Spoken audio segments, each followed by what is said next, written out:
ntashe mu ijoro shangazi wanje rero ntiyakunda ko yari uri mu panigoti ntiyakunda arakijije sana ko ico gihe naramwe inzoga sinoharira vraiment narazitwika amenga brasserie yayimukiye wanje munda tugiye kwiba imbwa ziraza zo mu gipatiri imbwa zari zije kunshwatashwata nico kintu cyatumye n'ikintu cyo kwiba jewe nta nico mfise mu mutima ico gihe andi narigize ko pipi ndisoba ko mu Kirundi ndisoba ko kweri kubera izo ntozo nyene ziragafari ntozo mapera nakunda mapera nabijya bipamprimus ikintu rero nyamukuru cyambabaje twakubizwe hama ivyo twari twivye baca barabitwaka ndari umupatiri numva ko yakoze nikosa agire ko dukubita amatwake nibyo twivye ivyo bintu nenda byibutse birabimbabaza sana Jesus yaraye ku muntu mugufi kwa Zakayo kataraye kwa Yuda kwa Petero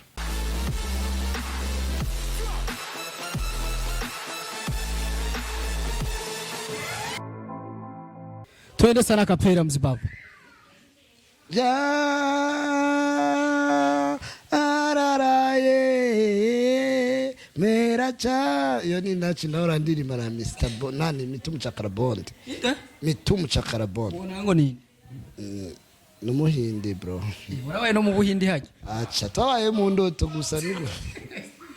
So welcome again kuri ASTV nkuko mubizi ni wa mwana wanyu wa Mupeti agumagerageza kurondera bamwe mu bantu bariko barakora kugira tubashe kuza turayaga nabo 2 3 4 5 mukamenya na nudukuru baba bariko baragedana natwo nivyo baba barimwo n'impamvu nikibashigikiye cyangwa se nibibatuma bagira baba bageze turi kumwe na komanda umwe mu bantu bafise inyishu je ntazi niyavuka kweri kandi ngerageza kurondera nkabura ko bafise inyishu z'impari gusa ahantu umva n'ubwoba ko yatwicaranye so ni komanda Kabateri cyangwa se n'amazina yandi yaciye henshi mu gukora biboneka ko rumwe mu bakinyi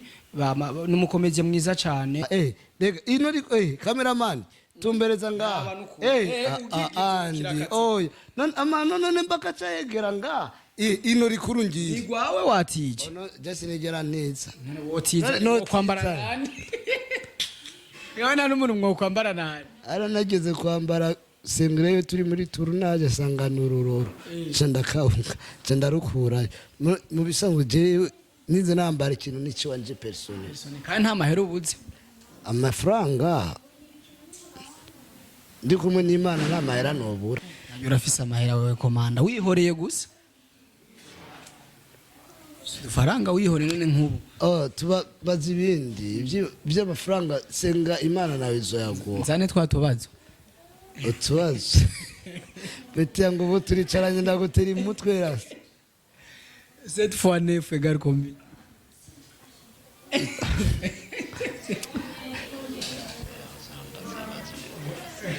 isoro uyo usubiza ku ishuri we cameraman angiye mu mazi ngo ndege kumubaza ibintu bigoye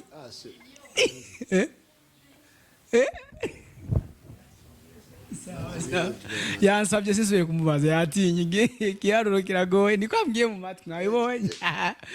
gusa nariyemera urumva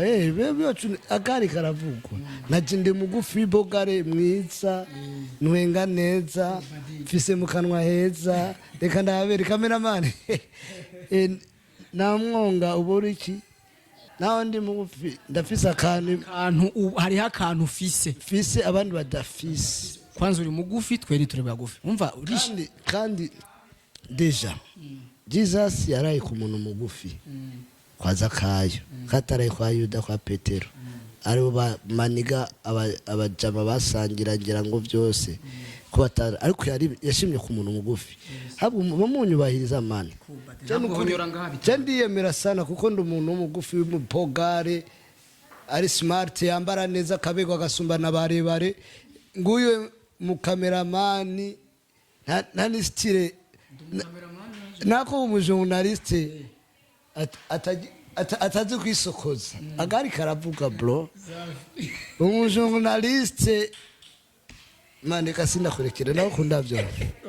ndakunda komanda indoto wari ufite umaze gushika ko niya iyo utarashika ko nayo niya indoto nari mfise maze gushika ko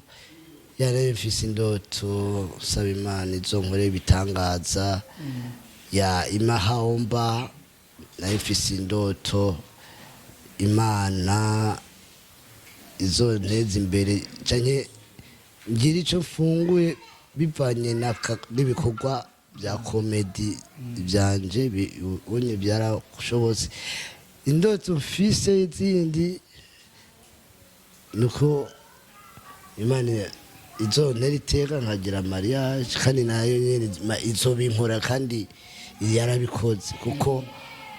ikintu cyose utize akanwa kararema akanwa kararema hajya komanda batatu wemera mu Burundi ni bande batatu wemera hanze y'igihugu ni bande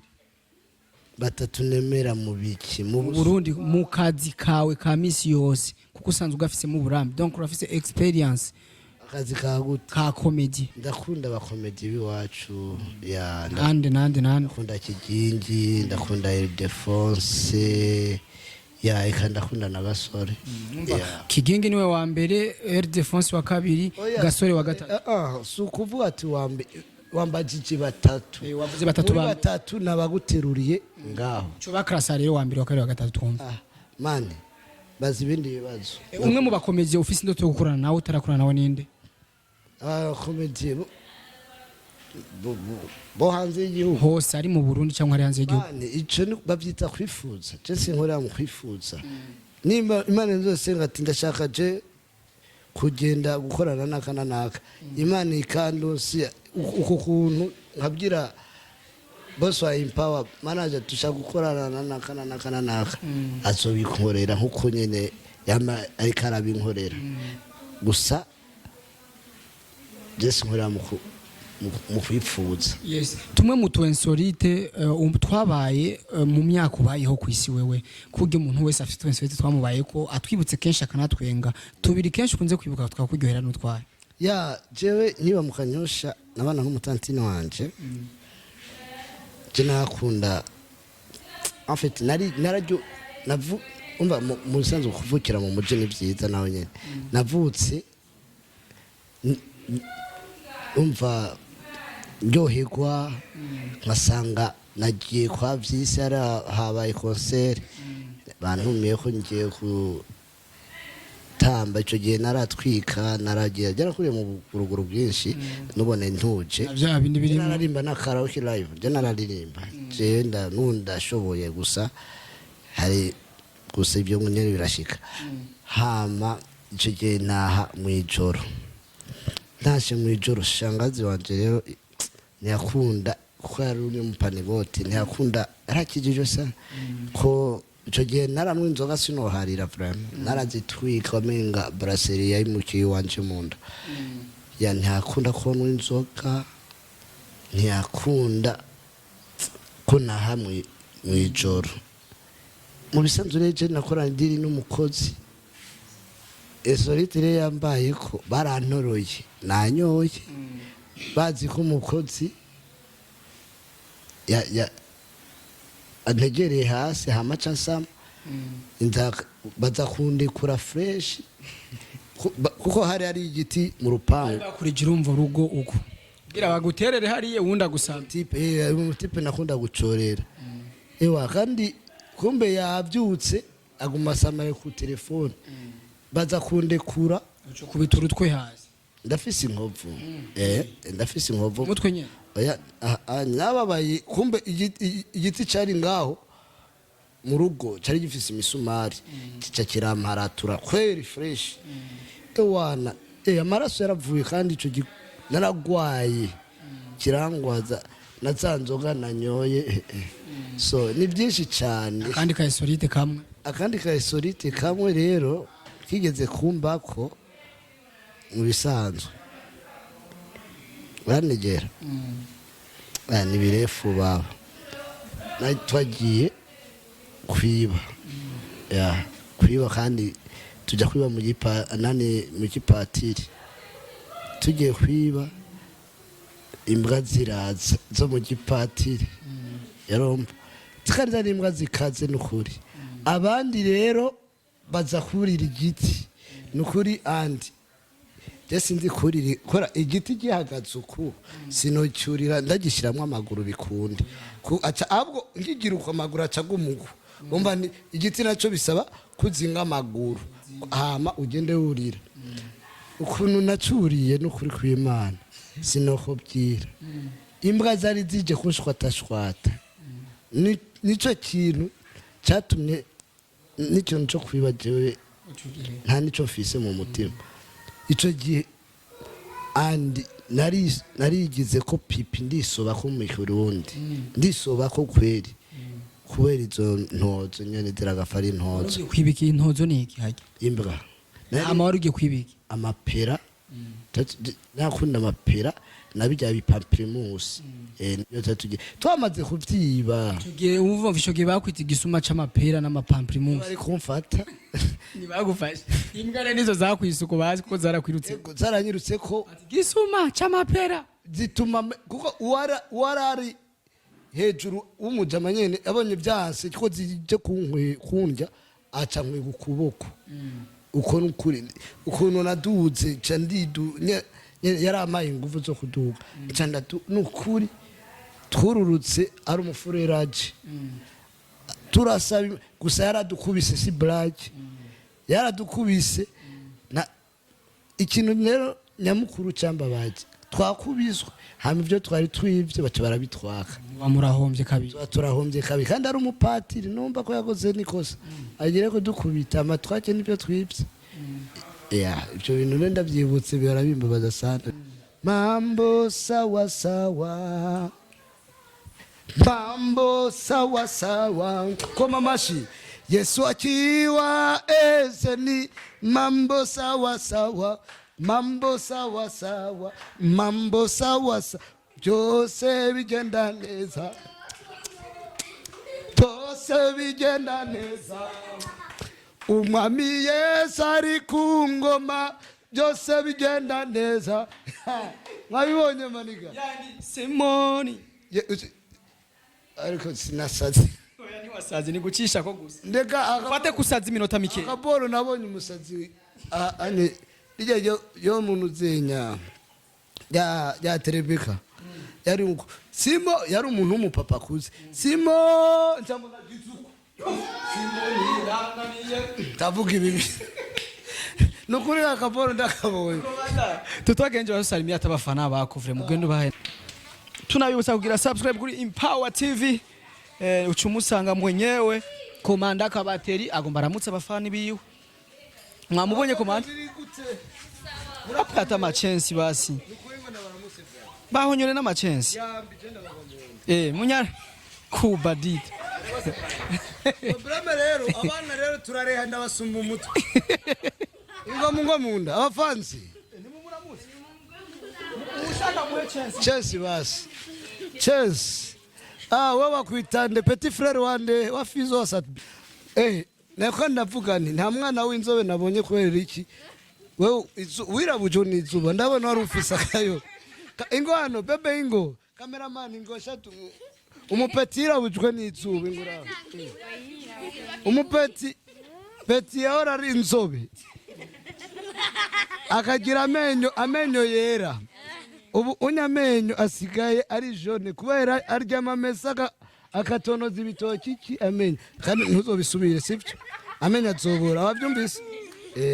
uzura kandi ubyutse wibrosa sivyo so abana bafanzi banje nabana dukundana sana kandi turanareha